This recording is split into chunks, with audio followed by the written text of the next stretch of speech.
Hello everyone, Radhe Radhe and जय श्री कृष्णा आप सभी को।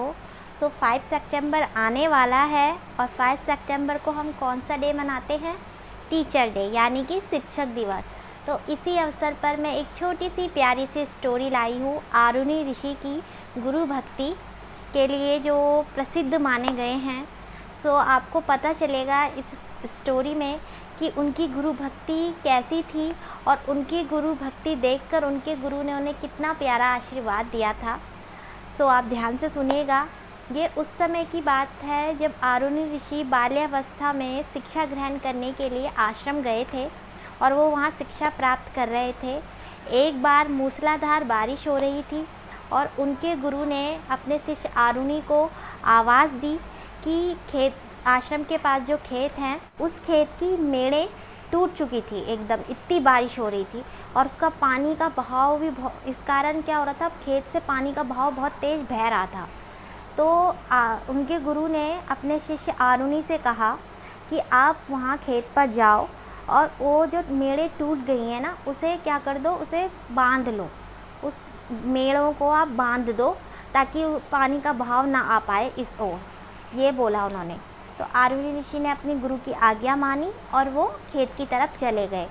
जब वो खेत की तरफ गए तो उन्होंने कई बार उस मेड़ को बांधने की कोशिश करी ताकि पानी का बहाव आश्रम की ओर ना आए, पर क्या हो रहा था बार बार कि वो बारिश इतनी थी और पानी का बहाव इतना था कि वो मेड़ें बंध ही नहीं पा रही थी, बार बार वो टूट जा रही थी और वो कोशिश कर करके थक चुके थे।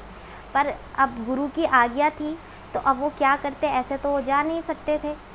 क्या किया उन्होंने, वहाँ जहाँ से पानी का बहाव आ रहा था उन मेड़ों, जहाँ पर वो मेड़ टूट चुकी थी वहाँ पर वो खुद लेट गए और जब वो लेटे तो पानी का बहाव रुक गया। अब शाम हो गई, शाम तक वो आश्रम नहीं लौटे और शाम की संध्या वंदन भी हो गया वहाँ पर। और जब उनके गुरु ने आरुणि ऋषि को आवाज़ दी तो वो वहाँ थे ही नहीं। और जब उनके गुरु को ये पता चला कि आरुणि अभी तक आए नहीं हैं, तो फिर ढूंढते ढूंढते उन्हें वहीं खेत पर पहुँचे।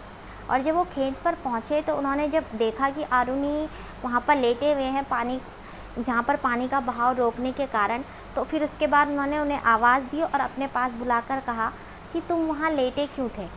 तुम्हें तो मैंने सिर्फ इतना कहा था कि उन मेड़ों को बांध के आओ, अगर तुमसे नहीं बन रहा था तो तुम मुझसे आके कहते, मैं कोई और बताता, मार्ग बताता तुम्हें, तुम लेट क्यों गए थे? तो आरुणि ऋषि ने कहा कि गुरुजी, मेरे लिए आपकी आज्ञा सर्वोपरि है।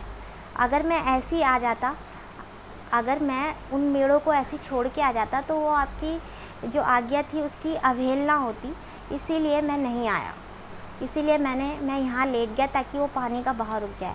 और जब उन्होंने ये शब्द कहे तो उनके जो गुरु थे वो भाव विभोर हो गए और उन्होंने उन्हें प्यार से गले लगाया और उन्हें बहुत प्यारा आशीर्वाद दिया और कहा, तुम एक दिन बहुत बड़े विद्वान बनोगे और मेरी जो जितनी भी विद्या मैं तुम्हें दे रहा हूँ उसका तुम प्रचार प्रसार करोगे। और उनके गुरु का ये आशीर्वाद उन्हें फलीभूत हुआ और वो बहुत बड़े विद्वान भी बने और बहुत बड़े ऋषि भी बने।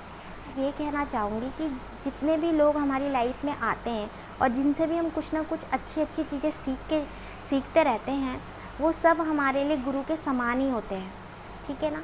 तो चाहे वो हमारे टीचर्स हों, चाहे वो कोई भी लोग हों, हमसे बड़े हों, हमारे साथ वाले हों या हमसे छोटे भी हो, कभी कभी छोटे लोग भी हमसे जो छोटी उम्र के होते हैं वो भी हमें अच्छी बातें सिखा देते हैं।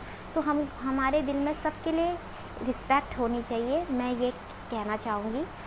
अगर आपको मेरी ये वीडियो पसंद आई हो, मेरी स्टोरी अच्छी लगी हो, तो मेरी वीडियो को लाइक कीजिएगा, शेयर कीजिएगा एंड सब्सक्राइब कीजिएगा। मिलती हूँ अपनी नेक्स्ट वीडियो में और आप सभी को मेरी तरफ से शिक्षक दिवस की हार्दिक शुभकामनाएं। और अभी के लिए आप सभी को राधे राधे एंड जय श्री कृष्णा।